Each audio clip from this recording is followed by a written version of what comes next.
Welcome to the Rutgers University Newark SPAA Writing Method Series. This session will cover brainstorming and finding resources. The first step that students should pursue in their research is to join the conversation. Research is a process, and public administration uses a wide variety of resources, tools, and methods to address societal needs. Students seek answers to difficult questions, and those answers inevitably create more questions. This is good news. Simple questions can quickly become very complex. This is an opportunity to find the most effective resources to address the topic. The first step is to find out more about the subject. Students should define the purpose of their study. What's the primary argument or thesis of the work? What specific issues are being addressed by the paper? Who's the target audience? And what's the purpose of this text? Is it to inform the reader, perhaps persuade them, or keep them interested in the topic at hand?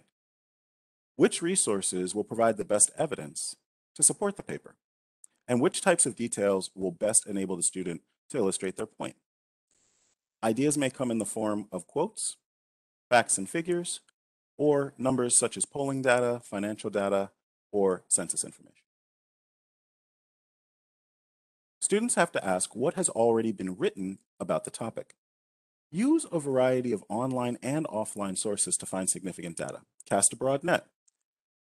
Identify the specific issue, surrounding issues, and also narrow down the search for even more specific details concerning the topic. Counterintuitively, the more specific and detailed the paper is, the more length the paper will have, and the more evidence the paper will be able to provide. If the paper is addressing a general issue, then the paper might be broad and covering a wide area, but at the same time, it may also be short because it has to cover such a wide breadth. Cross-reference all resources. Use organizational information, government websites, online news sources, academic journals, peer-reviewed articles and essays, public administration periodicals, and information from watchdog groups. Use primary resources whenever possible, but if you have secondary resources, follow the trail of breadcrumbs to find the original authors who are providing original evidence. Rutgers Library is a fantastic source for Rutgers students, and Ms. Roberta Tipton is the SPAA librarian. She serves at the Dana Library, and her contact information is to be found here. Should you meet with Ms. Tipton, she'll help you to optimize the research process, learning to use Rutgers Library to identify the resources that are necessary using advanced tools and filters. She'll also teach students to use academic databases provided by the library, find scholarly resources, and also use citation software. Academic search engines vary greatly, but Rutgers Library compiles many of them. EBSCO, JSTOR, ERIC, Business Source Premier, as well as many others are found in Rutgers Library. So by using that resource, students who are searching are actively searching through multiple databases already. Students can also use sources like Google Scholar. However, because they are already enrolled in the program, they should consult Rutgers Library first and avoid paying for any external resources without at least consulting with their instructors or with the SPAA librarian. Further, public administration students should pay attention to public administration periodicals, some of which are produced by SPAA. But these are peer-reviewed articles and essays that will be most relevant and significant to the work that SPAA students are producing. Students can also use government websites, and that can extend to different levels of government. Federal government may be the entire United States, but students should look at the executive branch as well as the legislative and judicial branches. Congressional research reports are strong areas to find information. Further, the U.S. Census is used on a regular basis in public administrative work, and students can find information in state governments and in local governments. Whenever comparing governments to each other, it would behoove a student to stay at the same level. So if several different cities in a given state are being measured, it would make sense to find accurate information from each of those localities. Online news sources are also strong sources of information. This can include the New York Times, Washington Post, Wall Street Journal, as well as many other newspapers from around the country. Further, there is a lot of online information that students can rely upon, and journalistic organizations such as CNN, MSNBC, Fox News, or the Associated Press for a wider berth. One note about all news sources is that they should be cross-referenced with each other, particularly when it comes to current events, because information is constantly changing, and it's important to find the author, year, and page number in order to ensure that the information is relevant and matches according to APA format. International news sources are also strong sources of information. The BBC, Reuters, and The Guardian are very strong sources, as well as Al Jazeera, CCTV, and many others. As with all other journalistic sources, students should cross-reference the material to ensure accuracy. Think tanks are also strong sources for research information. However, students should note that these can be partisan organizations or nonpartisan. So before using information from a think tank, make sure to check their About Us page and find out a little bit more about the institution to ensure that there's no bias in the work. Watchdog organizations and other types of regulatory agencies can be really strong sources for students to fairly and objectively evaluate an organization or a policy. One such example for public administrators is GuideStar, which focuses primarily on public and nonprofit entities, whereas the Better Business Bureau focuses primarily on private entities and other types of charities that you'll find broadly appealing to the public. Concerning reference materials, they're for consultation only, but this was always the case.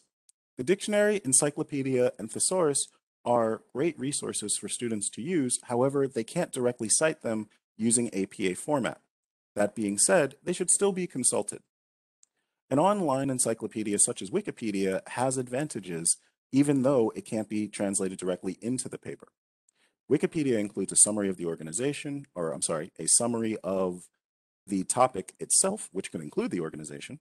Further, it will include a table of contents and oftentimes include footnotes that can lead to references which very well may be available for use within the paper.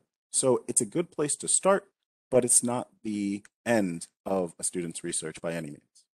Further, other unsubstantiated sources or informal sources such as magazines, blogs, and the like should be cross-referenced like any other journalistic source.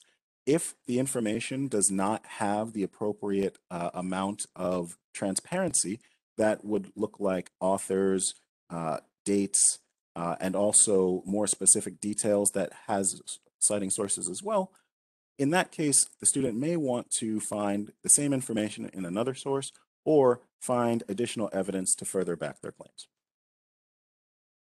Don't leave obvious stones unturned. Students should use professional experience. They should take a look at an organization's stated objectives, what type of resources and operations it has. If a student has access to colleagues who are in the same field or have experience that they seek as well, then they should speak to those colleagues. Further, take a look at public relations in the news. If an organization or a policy is talked about on a regular basis in the media, then it may be worth looking into further. Also, students should go to the organization's website directly and do a deep dive. That includes going to the organization's About Us page, including the mission, looking at the vision, looking at their goals, looking at examples of community engagement. Further, students should take a look at annual reports if those are published and available, because those often include important information about the organization, its overall health, and what types of donors are interested in keeping the organization healthy, as well as information about boards of directors, trustees, and other things that might be of benefit to the student. This page is important as a note on fake news.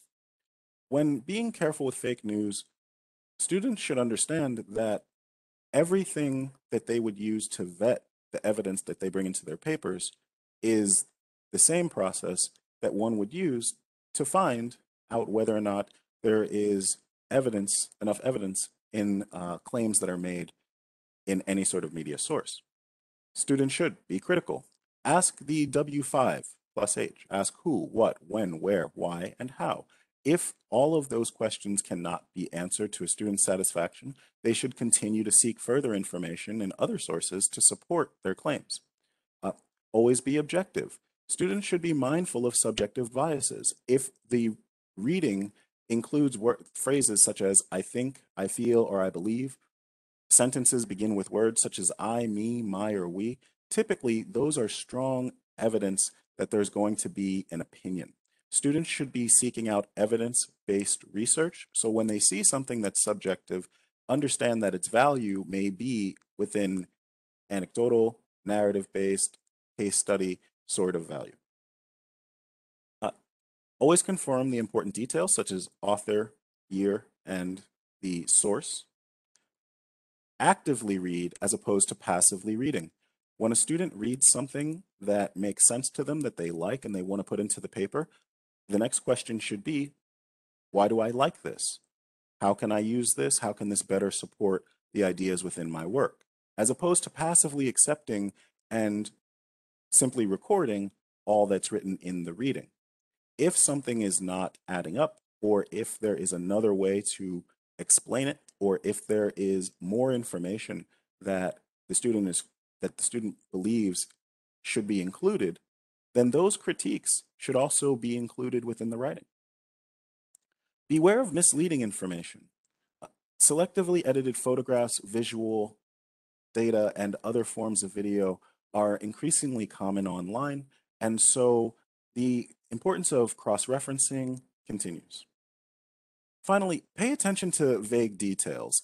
In any given news source, if the language is general, or the places are distant, or the information is esoteric in the form of acronyms or terminology that is specific to the field, that is going over the head of the reader, then that's a good indication that more material is more than likely necessary. So grab more information in order to cross-reference it against whatever the primary source that's being reviewed is. Students should be selective. All quotes are not created equal. Some are better than others. When selecting a quote, students should read the passages that come before it and after it to ensure that it will be analyzed within the proper context. And students should remember to always seek strong contextual relationships between the resources that they find and the arguments in their own papers. When using quotes, be accurate, document the text properly, use quotes from authorities who have something to say that supports the argument of the student's paper or refutes it. Students should make sure to make their voices heard. They can do so by keeping their voice strong in the introduction of their paper and in the conclusion of their paper. It's not necessary to quote in the introduction or conclusion necessarily unless you're providing definitions. Most of that work should be done in the body. Students can also make their voices heard by making sure that their voice is used in the topic sentences of their work and that every idea that is put in the paper from an outside source is also analyzed. There's a good reason to use quotes. Typically, the strongest quotes will be used because they provide distinct language. The ideas that they offer may be difficult for a student to paraphrase directly. The source itself and the author may be important to the topic that the student is writing about.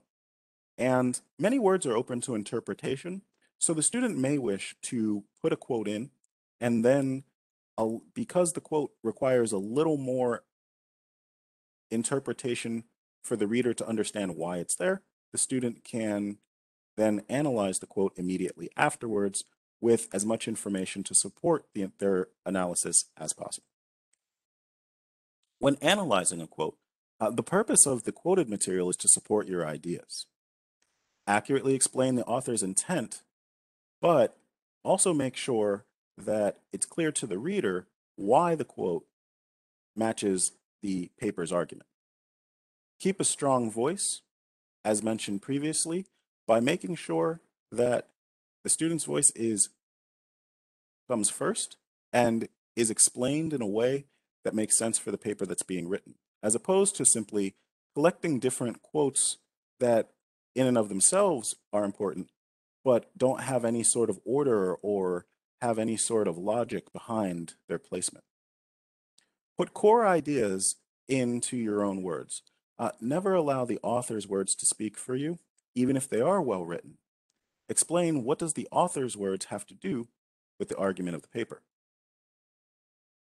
The author's words can also be more deeply interpreted by identifying keywords and phrases in the quotes themselves. This will be covered extensively in the next seminar concerning expanding your analysis. Students should also remember that in APA format, they're able to paraphrase. It's okay to take the evidence that's being brought and organize it in such a way that it fits the style, the tone, and the purpose of the paper. Students should also understand quotes don't have to be long. However, everything that's quoted must be analyzed. If a student pulls a line from a work and puts it into their paper, then they should also analyze it with at least another line. If a student uses a large block quote that has 4 sentences, then proportionately, it would make sense to also write analysis and support that would also be of a similar length to ensure that the student doesn't overquote. It's also important to understand that in public administration, every quote does not have to be said by a person with an important reputation.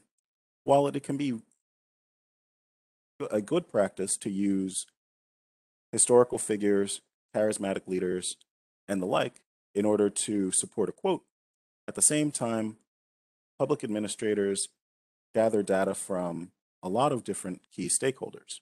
So while that might include important leadership, that also might include people along the organizational chain. And that could mean that the student is looking for information from the public as well. So while quotes can be an excellent source, while quotes from important people can be excellent, students should not believe that they only have to rely on that one type of source. As mentioned previously, quotes should not be included in the introduction or conclusion. They don't need to be a replacement for the thesis or primary argument, and they don't need to be in any topic sentences. Students should also be careful not to overuse quotes. If more than 25% of the paper is quoted, then it's time to add more content to the paper, or if the page length is already exceeded, maybe cut down on some of the quotes and organize them based upon priority. Please make sure not to plagiarize. As previously stated in the seminar about APA format, plagiarism is something that's often done by accident. It's done unintentionally because while there are a lot of rules, APA format can take some time to learn. If that's the case, by all means, please make an appointment at the SPAA Writing Center or at the Rutgers Library. Finally, please remember that facts matter. Build on a solid foundation of evidence. SPAA work, whether they be paper, presentations, or larger projects, are based upon evidence-based research, not opinion. If a student is asked to give a response or reflect by giving their opinion specifically, they should do so. Otherwise, APA format is primarily an objective practice. Please remember to keep the integrity of the information. So don't misrepresent or misinterpret what an author is stating to better make it fit into your paper. Instead, take the quote wholesale for what it means and then explain the quote in detail. Then critique it, as opposed to attempting to do it all in one breath or in a short amount of time. Remember that application of information is very important. Where you place it, how much of it you do, when you do it, are all considerations. And continued evaluation of facts are the foundation of journalism, scientific fields, and higher education. It's a continuous practice, and students are learning the foundations of it, learning to read it, and also learning to create this type of research. My name is Terry Hall. I'm the Director of SPAA's Graduate Writing Center at the School of Public Affairs and Administration. I encourage you to make an appointment if you are interested in learning more about this topic. Thank you for your time.